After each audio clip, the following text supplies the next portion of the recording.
Dear friends, welcome to American English. Take your level 5 grammar book. Video number is 47th video. And the topic is pronoun. Pronoun. It is the 18th video on pronoun. So here in American English, we teach students of call center training, personality development, IELTS, TOEFL, GRE, GMAT, and aerospace training. For all the students, we make it a compulsory that they should learn grammatical English so that they develop their technical oriented English in writing and in speaking. Coming here under the topic pronoun. What are pronouns? Pro is proxy. It means it stands for something. Noun means what? Whatever you see, it's a noun. This pen is a noun. Instead of this pen, you can say it, right? Like this. Hundreds of pronouns are there. Standard pronouns are I, we, you, he, she, it, they, my, our, your, his, her, it's, their, and me, us, you, him, her, it, them, myself, ourself. These things are pronouns. Then we have somebody, something, someone, everybody, everyone, everything, each, anyone, anybody, anything. So, a lot of pronouns we have seen, many. Now we have come here to relative pronouns. What do you mean by relative pronouns? A pronoun related to one of the verb or one of the sentence. See here, I married a girl. See here, I married a girl. The girl whom I married is a Britisher. I married a girl, right? So I married a girl, it gives a complete sense, isn't it? I married a girl. It gives a complete meaning.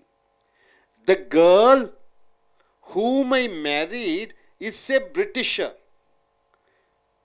I married is a Britisher, doesn't give any meaning, isn't it? The girl whom I married is a Britisher. This whom stands for what? Whom stands for what? The girl. I married a girl. The girl whom I married is a Britisher. I married whom? You are asking a question. You married who? Whom do you marry? Who did you marry? A girl. So a girl is an indirect object. What do you mean by indirect object? It is an object, right? You married whom? A girl. The girl whom I married is a Britisher. So when you want to mention about the girl, you are using whom. Why? Whom I married is the relative class. Whom I married is a relative class. Whom tells about the girl. Whom tells about the girl. Here, girl is object. Here, girl is object, isn't it? So we use whom. So whenever we want to mention an object, and the object is a person, then you are using whom in between the sentence. You got it, sir?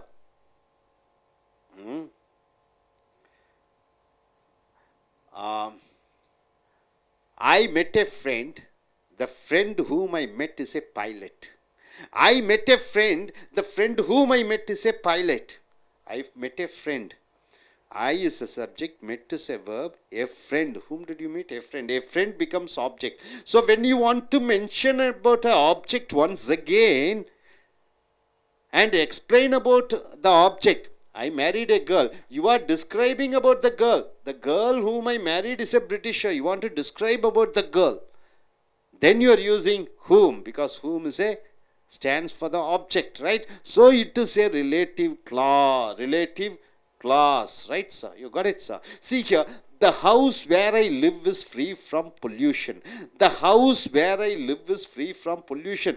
This where stands for what, sir? The house I live is free from pollution.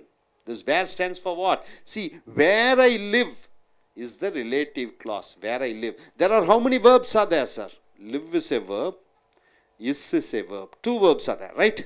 When two verbs are there, two sentences are there. The house is free from pollution. This is one sentence. Where I live. This is a relative clause. This where stands for what? See here. Where I live is the relative clause, and where tells about the house. Where tells about the house, right? Description about the house. The house where I live is free from pollution. So where is the place, that is house, it is free from pollution, right? So where, when it comes in between the sentence, it tells about the place. It describes about the place. So, where I live, it becomes a clause, a subordinate clause or a dependent clause. So, it's a relative pronoun. Coming here, I am happy. I am happy with what I get as my salary. I am happy with what I get as my salary. What are the verbs here, sir? See, am is a verb. I am happy is a full sentence. With what I get as my salary. Get is a verb. See here, what I get is the relative clause. And what tells about the salary I get? I am happy with what I get as my salary. This what stands for what, sir? The salary. You got it, sir? What stands for salary? So, I am happy. It is a main clause. With what I get as my salary is a dependent clause. And this what is says about the salary. Right, sir? See, who. You are coming here to who. In between the sentence, who is used. In between the sentence, who in front of the sentence means who is that.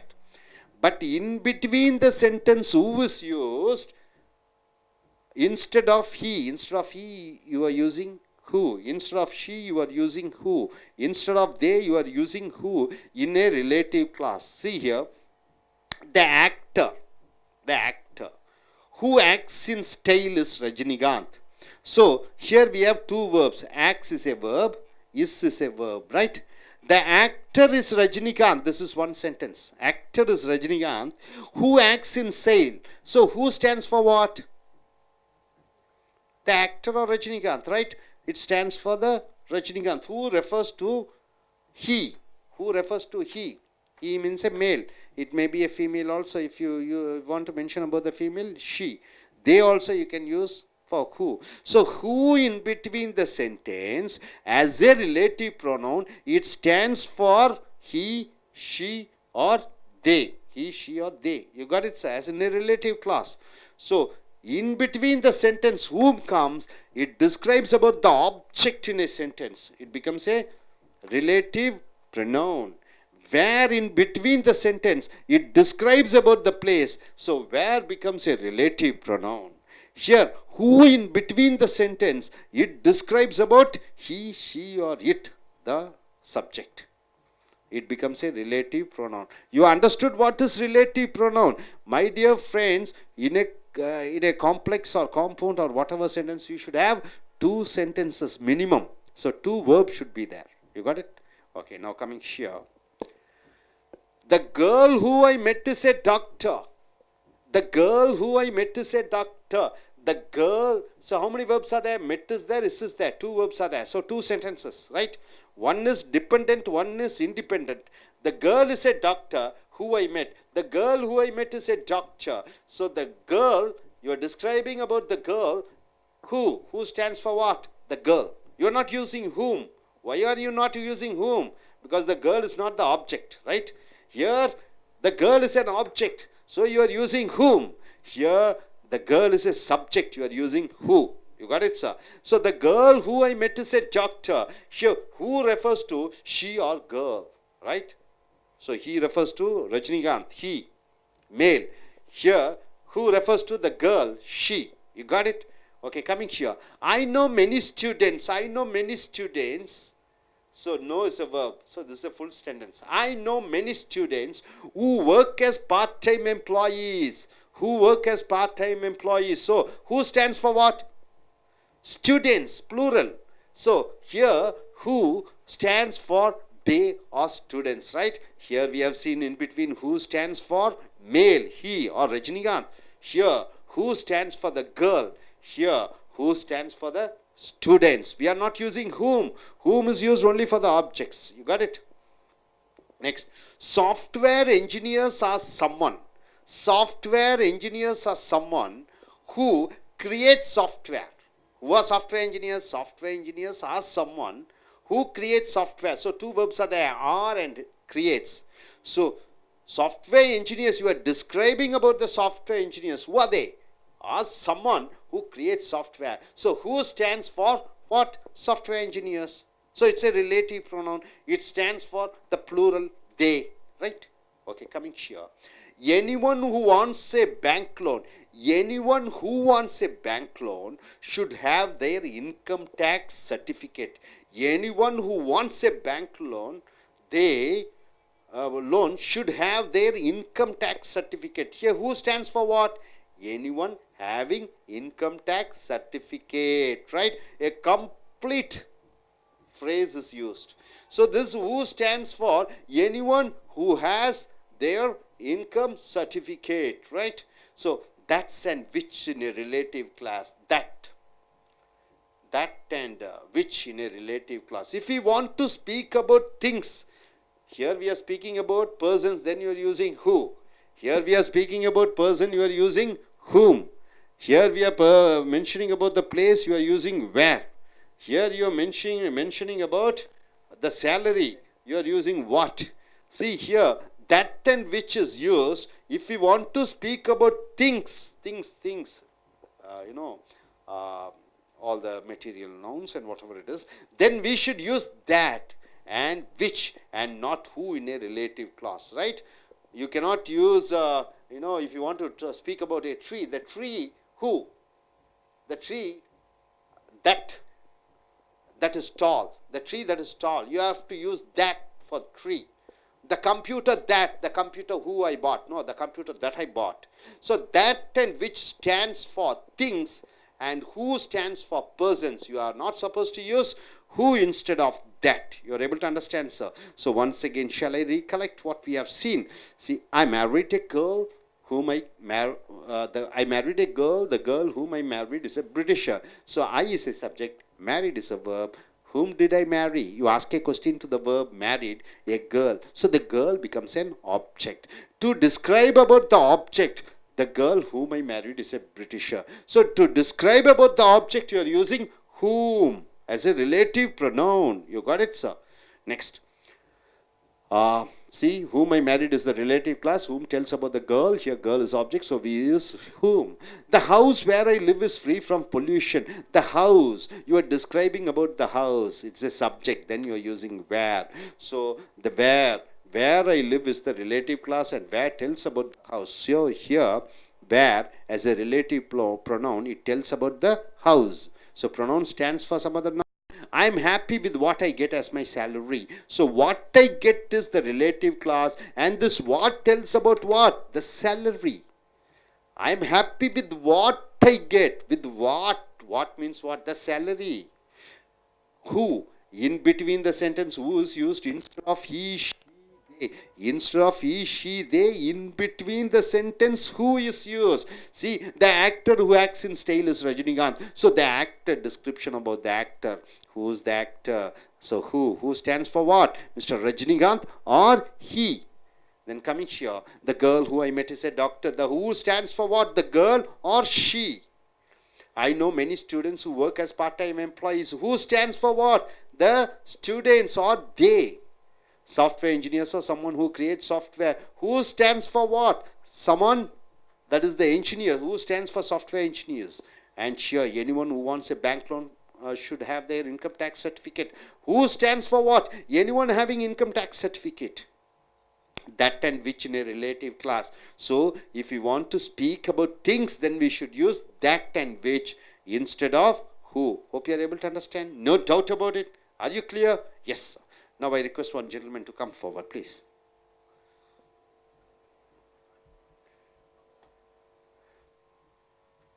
Look at the camera. Gentlemen, what do you understand in this short grammar class? It's all relative pronouns, isn't it? Yes, sir. Okay, can you form one sentence using who, when, where, which, that? Any one of these relative pronoun words in between the sentence. In between the sentence. Anything. The center which I go for learning English is American Center. The food which I like is chicken biryani. Anything.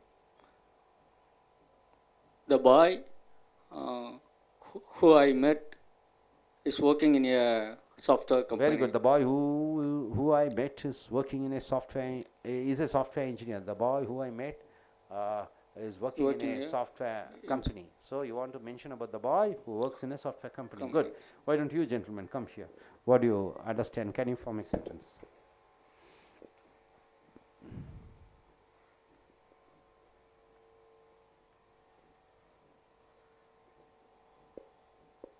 Keep the mic closer. Make it fast. Any who or which or what or when or that. Anything in between the sentence. I went to a place. The place name is. I went to a place. The place. The place which I went is Kodaikanal. Is Kodaikanal. So which stands for what? The place, right? Kodaikanal or Kodaikanal. That's so simple. When you use in your day-to-day conversation, it will be so so pleasant to hear. So நண்பர்களே, உங்களுடைய ஆங்கில இலக்கண புஸ்தகம் level 5 எடுத்துக்கொள்ளுங்கள். Video 47. இந்த pronoun என்று சொல்லக்கூடிய பிரதிபெயர் சொல் 18 பார்க்கிறீர்கள். பிரதிபெயர் சொற்கள் என்றால் என்ன? எழுவாய் பிரதிபெயர் சொற்கள் இருக்கிறது. I, we, you, you, he, she, இத்தேன்னு சொந்தம் கொண்டாடக்கூடிய பிரதிபெயர் சொற்கள் இருக்குது. என்னுடைய, மை, அவர், எங்களுடைய, யுவர், உன்னுடைய, இஸ் அவனுடைய, ஹர் அவளுடைய, இட்ஸ் அதனுடைய, தேர் அவர்களுடைய.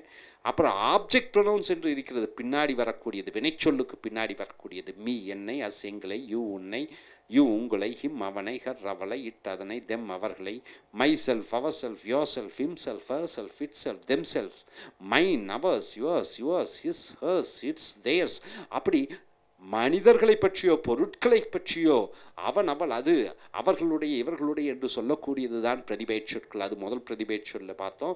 ரெண்டாவதாக anything, anybody, anyone, somebody, someone, something, அப்புறம் எனிபடி, எவ்ரி, அப்புறம் சம்படி, எவ்ரிஒன். இப்படி பல பிரதிபெயர் சொற்களை பார்க்கிறோம். பிரதிபெயர் சொற்கள் என்றால் என்ன? பெயர் சொல்லுக்கு பதிலாக உபயோகப்படுத்தக்கூடிய அந்த வார்த்தைகள் தான் பிரதிபெயர் சொற்கள். தமிழிலே நாம் பேசிக்கொண்டு இருக்கிற போது அநேக நேரத்திலே அவன் வந்தான், இவன் வந்தான், அங்கே போனேன், இங்கே போனேன், அது சரியில்லை, இது சரியில்லை, இப்படியெல்லாம் பிரதிபெயர் சொற்களினுடைய உபயோகங்கள் பேச்சாங்கிலத்திலும் எழுத்தாங்கிலத்திலும் குறைந்தபட்சம் சொல்ல வேண்டும் என்றால் 30%. வினைச்சொற்களின் பங்கு 50%. ஆனால் பிரதிபெயர் சொற்களினுடைய பங்கு 30% வருகிறது. ஸோ பேச்சினுடைய பாகத்திலே, பார்ட்ஸ் ஆஃப் ஸ்பீச்சிலே பிரதிபெயர் சொற்களின் முக்கியத்துவத்தை அறிந்துதான் 17 வீடியோ முடிந்து 18 வீடியோக்களும் போய்கொண்டிருக்கின்றன. இன்னும் முடிவடையவில்லை பாடம். ஸோ இங்கே பாருங்க, இங்கே ரிலேட்டிவ் ப்ரோனவுன் என்றால் என்ன? மிக முக்கியமானது. ஹூ என்றால் என்ன? யார். ஹூ என்றால் யார். விச் என்றால் என்ன? எது. வேர் என்றால் என்ன? எங்கே. வென் என்றால் என்ன? எப்பொழுது. ஒய் என்றால் என்ன? ஏன். ஹவ் என்றால் என்ன? எப்படி. இவைகளெல்லாம் வார்த்தைகளுக்கு, வாக்கியங்களுக்கு முன்னால் வரும்பொழுது கேள்வி வார்த்தைகளாக வருகிறது. என்ன வார்த்தைகளாக வருகிறது? கேள்வி வாக்கியங்களாக, வார்த்தைகளாக வருகிறது. இதே who, when, which, where, why, what இதெல்லாம் வாக்கியத்திற்கு நடுவிலே வரும் பொழுது அது சொந்தம், ரிலேட்டிவ் என்று சொல்லக்கூடிய சொந்த பந்தப்படுத்துகிற பிரதிபெயர் சொல்லாக வருகிறது. அது வேறொரு பெயர் சொல்லுக்கு பதிலாக வருகிறது. ஸோ இங்கே பார்த்தீங்கன்னா, ஐ மேரிட் எ கேர்ள், நான் ஒரு பெண்ணை திருமணம் செய்தேன். நான் ஒரு பெண்ணை திருமணம் செய்தேன். அப்போ நான் என்பது எழுவாய் சப்ஜெக்ட், திருமணம் செய்தேன் என்பது வினைச்சொல், மேரிட் என்பது வினைச்சொல். யாரை திருமணம் செய்தேன்? ஒரு பெண். அந்த ஒரு பெண் என்பது செய்யப்படுபொருள் என்று சொல்லக்கூடிய ஆப்ஜெக்டாக வருகிறது. ரைட்டா? நான் ஒரு பெண்ணை திருமணம் செய்தேன். I subject, married verb, girl object. I எழுவாய், மேரீடு வந்து பயனிலை, இது கேர்ள் வந்து செய்யப்படுபொருள், சப்ஜெக்ட், வேர்பு, வினைச்சொல், செய்யப்படுபொருள். அப்புறம் இங்கே ஐ மேரிட் ஏ கேர்ள், இந்த கேர்ள் வந்து செய்யப்படுபொருள் ஆப்ஜெக்ட். இந்த கேர்ள் ஆப்ஜெக்டை, வினைச்சொல்லுக்கு பின்னாடி வர்றது ஆப்ஜெக்ட். என்ன, யாரை என்று கேட்டு பதிலாக வருவது ஆப்ஜெக்ட். அது மறைமுக செய்யப்படுபொருள், இன்டைரக்ட் ஆப்ஜெக்ட் என்று சொல்வார்கள். அந்த ஆப்ஜெக்டை விவரிக்கும் பொழுது த கேர்ள் ஹூம், ஹூன்னு போடக்கூடாது, ஹூம். அந்த பெண் யார் என்றால், அந்த பெண் ஒரு பிரிட்டிஷ்கார பெண். நான் ஒரு பெண்ணை திருமணம் செய்தேன். அந்த பெண் யார் என்றால் அவள் ஒரு பிரிட்டிஷ்கார பெண். அப்போ ஹூ என்று போடுவதில்லை, ஹூம் என்று போடுகிறீர்கள். ஏன் ஹூம் என்று போடுகிறீர்கள்? ஐ மேரிட் ஏ கேர்ள், நான் ஒரு பெண்ணை திருமணம் செய்தேன். திருமணம் செய்தேன் யாரை? ஒரு பெண்ணை. அந்த பெண்ணை விவரிக்கும் பொழுது நீங்கள் ஹூம் போட்டு விடுகிறீர்கள். செய்யப்படுபொருளை எப்பொழுது விவரிக்கும் பொழுது அது மனிதராக இருக்கும் பொழுது ஹூமை தான் போட வேண்டும். ரொம்ப சிம்பிள். ஹூவுக்கும் ஹூமுக்கும் பாருங்க வித்தியாசம். The actor who acts in style is Rajinikanth. இங்கே ஆக்டர் ஹூம் ஆக்ட்ஸ் என்று போடக்கூடாது. ஏன்னா இது ஆப்ஜெக்ட் அல்ல, இது எழுவாயாக வருகிறது, இது சப்ஜெக்டாக வருகிறது. சப்ஜெக்டை விவரிக்கும் பொழுது ஹூ போடுகிறாய். இங்கே போனால் பிரிட்டிஷர் ஹூ ஐ மேரிட் என்று சொல்லலாம். பிரிட்டிஷரை பற்றி சொல்லும் பொழுது ஹூ போடலாம். ஆனால் இங்கே கேர்ள் இது செய்யப்படுபொருளாக ஆப்ஜெக்டாக வரும் பொழுது ஹூம் தான் போடுகிறாய். Whom I married is the relative clause. whom I married, யாரை திருமணம் செய்தேனோ அது சம்பந்தப்பட்ட வாக்கியமாக வருகிறது. முழுமையடைந்த வாக்கியம் நான் ஒரு பெண்ணை திருமணம் செய்து கொண்டேன். அதற்கு கூட்டாக துணையாக ஒரு வாக்கியம் தேவைப்படுகிறது. ஏனென்றால் அந்த பெண்ணை பற்றி நீ விவரிக்கிறாய். அந்த பெண்ணை பற்றி விவரிக்கக்கூடிய வாக்கியம் சொந்தம் கொண்டாடக்கூடிய ரிலேட்டிவ் கிளாஸ் வாக்கியமாக வருகிறது. இது ஐ மேரிட் ஏ கேர்ள், அந்த பெண்ணை திருமணம் செய்தேன், அதனுடன் சேரும் பொழுதுதான் முழுமையடைகிறது வாக்கியம். இது தனியாக இயங்க முடியாது. whom I married is a Britisher, தனியாக இயங்க முடியாது. ஆகையால் இது ரிலேட்டிவ் சம்பந்தப்பட்ட வாக்கியம். எதனுடன் சம்பந்தப்பட்ட வாக்கியம்? ஐ மேரிட் ஏ கேர்ள் என்று சொல்லக்கூடிய அந்த முழுமையடைந்த வாக்கியத்துடன் சம்பந்தப்பட்டிருக்கிறது. ஸோ இங்கே பாருங்க, ஹூம் டெல்ஸ் அபவுட் த கேர்ள். இந்த ஹூம் என்ற வார்த்தை அந்த பெண்ணை பற்றி சொல்லுகிறது. ஏன்னா அந்த பெண் இஸ் ஏ ஆப்ஜெக்ட். அந்த பெண் என்பது ஒரு செய்யப்படு பொருள். I married A girl. A girl பின்னாடி வந்துருச்சு, வினைச்சொல்லுக்கு பின்னாடி. யாரை என்று கேட்டு பதிலாக வரும்போது அது செய்யப்படு பொருளாக இருக்கிற காரணத்தினாலே ஸோ வி யூஸ் ஹூம். ஆகையால் ஹூம் பயன்படுத்துகிறோம். நிறைய பேருக்கு கொஞ்சம் சந்தேகமாக இருக்கும், ஹூம் எங்கே பயன்படுத்துறது? இல்லை, ஹூம் பயன்பாடினுடைய இடத்தை புரிந்து கொண்டீர்களா? எழுவாயை பற்றி விவரிக்கும் பொழுது ஹூ, செய்யப்படு பொருள் ஏ கேர்ள், ஆப்ஜெக்டை விவரிக்கும் பொழுது ஹூம். ரொம்ப முக்கியம். புரிந்து விட்டதா? The house where I live is free from pollution. இங்கே ஹவுஸ் இது எழுவாய் சப்ஜெக்ட். ஏன்னா வினைச்சொல்லுக்கு முன்னாடி ஹவுஸ் வந்து விட்டது. இந்த ஹவுஸை பற்றி விவரிக்கும் பொழுது, சப்ஜெக்டை பற்றி விவரிக்கும் பொழுது வேர் போட்டு விடுகிறாய். இந்த வீடு, த ஹவுஸ் வேர் ஐ லிவ், நான் வாழ்ந்து கொண்டிருக்கிற வீடு என்ன வீடு என்றால் இஸ் ஃப்ரீ ஃப்ரம் பொல்யூஷன். அங்கே தூசி கீசி ஒன்றும் இல்லை, மாசு பிரச்சனைகளே இல்லை, ரொம்ப சுத்தமாக இருக்கிறது. The house where I live is free from pollution. அப்போ the house is free from pollution, அந்த வீடு எந்த விதமான மாசு பிரச்சனைகளும் இல்லை. வேர் ஐ லிவ், எங்கே வாழ்கிறேன் என்றால் என்று வரும் பொழுது where I live is a relative clause, அது சம்பந்தப்பட்ட பிரதிபெயர் இது வாக்கியம். And where tells about the house, இந்த வேர் எதை குறிக்கிறது? வீட்டை குறிக்கிறது. நான் வாழ்ந்து கொண்டிருக்கிற வீடு எந்த வீடு என்றால் அந்த வீட்டிலே எந்த விதமான மாசு பிரச்சனைகளும் கிடையாது. ஸோ வீட்டை பற்றி விவரிக்கும் பொழுது வேர் எதை குறிக்கிறது? இந்த வீட்டை குறிக்கிறது. ஸோ இந்த வேர் என்பது ரிலேட்டிவ் ப்ரோனவுன், சம்பந்தப்பட்ட பிரதிபெயர் சொல். அடுத்ததாக ஐ எம் ஹாப்பி, நான் சந்தோஷமாக இருக்கிறேன், முழுமையடைந்த வாக்கியம். With what I get as my salary, என்ன எனக்கு கிடைக்கிறதோ அந்த சம்பளத்தை வைத்து சந்தோஷமாக இருக்கிறேன். நான் சந்தோஷமாக இருக்கிறேன், முழுமையடைந்த வாக்கியம். ஏனென்றால் ஒரு வாக்கியத்திற்கு ஒரு வினைச்சொல் வருகிறது. வாக்கியத்தை பார்த்தீங்கன்னாலே முழுமையடைந்த வாக்கியம் I am happy, I am happy, இது முழுமையடைந்த வாக்கியம். With what I get my salary என்றால் என்ன சம்பளம் எனக்கு கிடைக்கிறதோ அந்த சம்பளத்தை வைத்து முழுமையடையாது. ஆகையால் முழுமையடையாத வாக்கியம் இது ரிலேட்டிவ் கிளாஸ், இது சம்பந்தப்பட்ட ஒரு வாக்கியம். எதற்கு சம்பந்தப்பட்ட வாக்கியம்? ஐ எம் ஹாப்பி, நான் சந்தோஷமாக இருக்கிறேன் என்ற அந்த வாக்கியத்துக்கு சம்பந்தப்பட்ட வாக்கியமாக இருக்கிற காரணத்தினாலே with what I get as my சாலரியை சம்பந்தப்பட்ட வாக்கியமாக கருதப்படுகிறது. ஸோ இந்த இடத்துல வித் வாட் என்றால் என்ன? இங்கே வாட் என்றால் என்ன எனக்கு கிடைக்கிறதோ, அப்போ என்ன என்பது அந்த சம்பளத்தை குறிப்பிடுகிறது. வாட் வாக்கியத்துக்கு முன்னாடி போட்டுவிட்டால் வாட் இஸ் யர் சேலரினா என்ன உன் சம்பளம். இங்கே வாட்னா சம்பளத்தை மட்டுமே குறிக்கிறது, என்ன என்று கேள்வியாக வருவதில்லை. ஆகையால் இந்த வாட் என்பது ரிலேட்டிவ் ப்ரோனவுனாக வருகிறது. இந்த வாட்டுக்கு உள்ளே சம்பளம் இருக்கிறது. அது 10,000 ரூபாயாக இருக்கலாம், 20,000 ரூபாயாகவும் இருக்கலாம். அடுத்தது ஹூ, வாக்கியத்துக்கு முன்னாடி ஹூ என்று போட்டுவிட்டால் யார் என்று வருகிறது. வாக்கியத்துக்கு நடுவிலே ஹூ போட்டுவிட்டால் யாரோ அவர் என்று வருகிறது.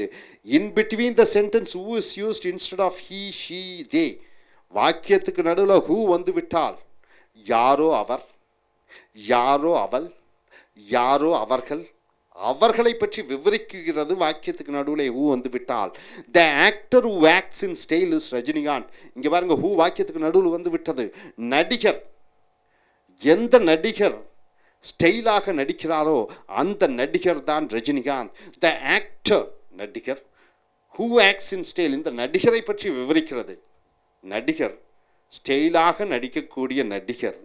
ஹூ என்பது இந்த நடிகரை குறிப்பிடுகிறது. So who refers to he or Rajinikanth. இந்த ஹூ என்பது யாரோ அவர். வாக்கியத்துக்கு முன்னாடி வந்தால் யார், வாக்கியத்துக்கு நடுவில் வந்துட்டா யாரோ அவர். இந்த நடிகர் யாரோ அவர் என்றால் அவர் ஆணாக இருக்கலாம் அல்லது ரஜினிகாந்தாக இருக்கலாம். அடுத்ததாக த கேர்ள் ஹூ ஐ மெட் இஸ் எ டாக்டர். நான் சந்தித்த பெண் எந்த பெண் என்றால் நான் சந்தித்த எந்த பெண்ணோ அந்த பெண் ஒரு டாக்டர். வாக்கியத்துக்கு நடுவில் வந்துட்டா யாரோ அவர். இங்கே பெண்மையை குறிப்பிடுகிற காரணத்தினாலே here who refers to she or girl. இந்த ஹூ என்பது அவள் அல்லது பெண்ணை குறிப்பிடுகிறது, பெண்மையை குறிப்பிடுகிறது. I know many students. எனக்கு நிறைய மாணவர்களை தெரியும். இந்த ஹூ அந்த மாணவர்கள் யார் என்றால் வாக்கியத்துக்கு நடுவில் ஹூ போட்டால் யார், வாக்கியத்துக்கு நடுவில் போட்டுக்கிட்டீங்கன்னா ஹூ இந்த மாணவர்கள் என்ற பன்மையை குறிப்பிடுகிறது. Work as part time employees. அவர்கள் பகுதி நேர வேலைக்காரர்களாக வேலை செய்து கொண்டிருக்கிறார்கள். எனக்கு பல மாணவர்களை தெரியும். யார் அந்த மாணவர்கள் என்றால் அந்த மாணவர்கள் பகுதி நேர வேலை செய்து கொண்டிருக்கிறார்கள். So here who stands for they are students. இங்கே ஹூ யாரோ அவர்கள் என்பது அந்த மாணவர்களை குறிப்பிடுகிறது. அடுத்ததாக சாஃப்ட்வேர் இன்ஜினியர்ஸ் ஆர் சம்ஒன். அப்போ சாஃப்ட்வேர் என்றால் தமிழில் என்ன சொல்லுவாங்க, மென்பொருள் பொறியாளர்கள். அவர்கள் யார் என்றால் who create software. அவர்கள்தான் மென்பொருளை உருவாக்கக்கூடியவர்கள். ஸோ மென்பொருள் பொறியாளர்கள் யார் என்றால் அவர்கள்தான் மென்பொருளை உருவாக்கி கொண்டிருக்கக்கூடியவர்கள். இந்த ஹூ யாரை குறிக்கிறது? இந்த மென்பொருள் பொறியாளர்களை குறிக்கிறது. இங்கே பன்மையிலே வருகிறது. இதுவரைக்கும் ரஜினிகாந்தை பார்த்தீர்கள், ஒருவர். ஹூ சம்பந்தமாக வருகிறது, ஹீக்கு பதிலாக ஹூ வந்து ஹீயை குறிக்கிறது. இங்கே ஒரு பெண்ணை குறிக்கிறது ஹூ. ஆகையால் இது ஷீயை பயன்படுத்துகிறீர்கள்.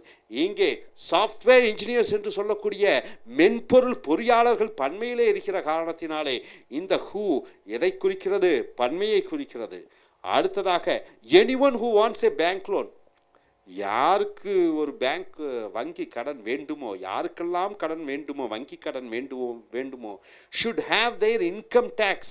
அவர்களுக்கு வருமான வரி சான்றிதழ் இருக்க வேண்டும். யாருக்கெல்லாம் வங்கி கடன் வேண்டுமோ அவர்களுக்கெல்லாம் இது வருமான வரி சான்றிதழ் இருக்க வேண்டும். ஸோ இங்கே எனிஒன் ஹூ வாக்கியத்துக்கு நடுவில் வந்து விட்டது. Who stands for anyone having income tax certificate. இந்த ஹூ எதை குறிக்கிறது? யாருக்கெல்லாம் வருமான வரி சான்றிதழ் இருக்கிறதோ அவர்களையெல்லாம் குறிக்கிறது. ஸோ இங்கே ஹூ வந்து வாக்கியத்துக்கு நடுவில் ஒருமையை குறிக்கிறது. படற்கை தேர்ட் பர்சன் சிங்குலர் ஹீ அவனை குறிக்கிறது, அவளை குறிக்கிறது. அதுக்கப்புறம் பலர் பன்மை தேவை குறிக்கிறது. அதற்கப்புறம் எனிஒன் யார் வேண்டுமானாலும் என்ற எனிஒன்னை குறிக்கிறது. That which in a relative clause. அடுத்ததாக வாக்கியத்துக்கு நடுவிலே தட் இஸ் ஏ டேபிள் என்றால் அது ஒரு டேபிளாக இருக்கிறது. அந்த தட்டு வேற, நாம் பார்க்கக்கூடிய தட்டு வேற. நாம் பார்க்கக்கூடிய தட்டு வாக்கியத்துக்கு நடுவிலே வருகிறது. தட் இங்கே பார்த்தீர்கள் என்றால் விச்னா என்ன? வாக்கியத்துக்கு முன்னாடி எது? வாக்கியத்துக்கு நடுவில் நாம் பார்க்கக்கூடிய இந்த விச் ஏன்னா ரிலேட்டிவ்னா சம்பந்தப்பட்ட. இந்த வாக்கியத்துக்கு நடுவில் விச் வந்து விட்டால் எதுவோ அது என்று வருகிறது. எங்கள் அப்பா எந்த சட்டை எனக்கு செலக்ட் பண்ணிக்கிறாரோ அந்த சட்டையை தான் நான் போடுவேன். எப்படி சொல்லுவேன்? I will wear the shirt which my father selects. அப்போ அந்த விச் எதை குறிக்கிறது? எங்கள் அப்பா தேர்ந்தெடுக்கிற எந்த சட்டையோ அந்த சட்டை. ஸோ வாக்கியத்துக்கு நடுவில் வந்து விட்டால் எதுவோ அது என்று வருகிறது. So if you want to speak about things, பொருட்களை பற்றி பேச வேண்டும் என்றால் then we should use that and which. பொருட்களை பற்றி குறிப்பிட்டு அதை பற்றி விவரித்து வாக்கியத்துக்கு நடுவில் சொல்லும் பொழுது அங்கே that அது என்று சொல்லி விளக்க வேண்டும். which அதுவோ அதை பற்றி என்று சொல்ல வேண்டும். ஸோ பொருட்களை பற்றி விவரிக்கும் பொழுது நாம் that அல்லது which-ஐ பயன்படுத்துகிறோம். who யார் என்று பயன்படுத்தக்கூடாது. the actor who acts well is Rajinikanth. The actor that acts well is Rajinikanth என்று தட்டை சொல்லக்கூடாது. The actor which acts well is Rajinikanth, அந்த whichும் வரக்கூடாது. The actor who acts well is Mr. Rajinikanth என்று அந்த who வாக்கியத்துக்கு நடுவில் வர வேண்டும். ஸோ who வாக்கியத்துக்கு நடுவில் வரும்பொழுது அது third person singular படற்கை ஒருமை ஹீயை குறிக்கிறது. third person she ஒருமை சிங்குலர் பெண்மையை குறிக்கிறது. தேர்ட் பர்சன் ப்ளூரல் படற்கையிலே பன்மை தேவை குறிக்கிறது. அல்லது பெயர்ச்சொல் பன்மையிலே வரக்கூடிய சாஃப்ட்வேர் இன்ஜினியர்ஸ், பாய்ஸ், திங்ஸ் இல்லை, what is that, you can say what Americans, the Americans who eat non vegetarian are religious. So Americans என்ற பன்மையை குறிக்கிறது. ஸோ நண்பர்களே, இதெல்லாம் பார்த்தீர்கள் என்று நினைக்கிறேன். ஒரு ஷார்ட் ரீகலெக்ட். ஹூம் வாக்கியத்துக்கு வந்து விட்டால் செய்யப்படுபொருளை விவரிக்கிறது. சப்ஜெக்டை விவரிக்கும் பொழுது ஹூ. ரஜினிகாந்தை பற்றி விவரிக்கும் பொழுது Rajinikanth who is an actor. ரஜினிகாந்தை பற்றி விவரிக்கும் பொழுது ஹூ பயன்படுத்துகிறோம். ஐ மெட் ரஜினிகாந்த், ஐ மெட் ரஜினிகாந்த். ஹூம் இஸ் ஏ அவரை பற்றி அந்த ஆப்ஜெக்டாக வரும் பொழுது I met him. whom came from London என்று சொல்லலாம். அந்த ஆப்ஜெக்டை விவரிக்கும் பொழுது whom பயன்படுத்துகிறீர்கள். வேர் இடத்தை பற்றி விவரிக்கும் பொழுது வேரை பயன்படுத்துகிறீர்கள். thous where. The city where I live is Chennai. The city where I live is the road which I crossed has lot of traffic problems. ரோட்டை பற்றி விவரிக்கும் பொழுது வேர் சொல்லலாம். அடுத்தது வித் வாட், நான் என்னவோ என்ன இருக்கிறதோ அதை பற்றி சொல்லும் பொழுது வாட். அடுத்ததாக இன் பிட்வீன் த சென்டென்ஸ் வாக்கியத்துக்கு நடுவில் ஹூ, அது ஒருமையிலே பயன்படுத்துகிறீர்கள், பன்மையிலே பயன்படுத்துகிறீர்கள், பெயர் சொற்களுக்கு பயன்படுத்துகிறீர்கள். தட்டும் விச்சும் வாக்கியத்துக்கு நடுவிலே பொருட்களுக்கு பயன்படுத்துகிறீர்கள். ஹூவை அதற்கு ஈடாக பயன்படுத்தக்கூடாது. ஹூ வாக்கியத்துக்கு நடுவிலே மனிதர்களை பற்றி தான் குறிப்பிடுகிறது. தட் விச் பொருட்களை பற்றியும் உயிரற்ற பொருட்களை பற்றியும் விலங்குகளுக்கும் that which-ஐ பயன்படுத்தலாம். ஸோ நண்பர்களே, இந்த ரிலேட்டிவ் கிளாஸினுடைய முக்கியத்துவத்தை அறிந்து, இதான் சிம்பிள் காம்பவுண்ட் காம்ப்ளெக்ஸுக்கெல்லாம் இதான் வரக்கூடியது. வாக்கியங்களுக்கு எப்படி வாக்கியங்களை கலவையுடன் கலந்து பேசுவது என்ற முக்கியமான ஒரு கான்செப்டை பார்த்தீங்க. இதுக்கு இந்த பிரதிபெயர் சொற்கள் ப்ரொனவுன்ஸ் ரொம்ப முக்கியமாக தேவைப்படுகிறது. ஸோ இதை நீங்கள் அறிந்து தெரிந்து உங்களுடைய பேச்சாங்கிலத்திலும் எழுத்தாங்கிலத்திலும் தொழில்நுட்ப ரீதியாக டெக்னிக்கலி ஸ்ட்ராங்கான ஒரு எழுத்தாளர்களாக பேச்சாளர்களாக மாற என்னுடைய இனிய வாழ்த்துக்கள். Thank you very much.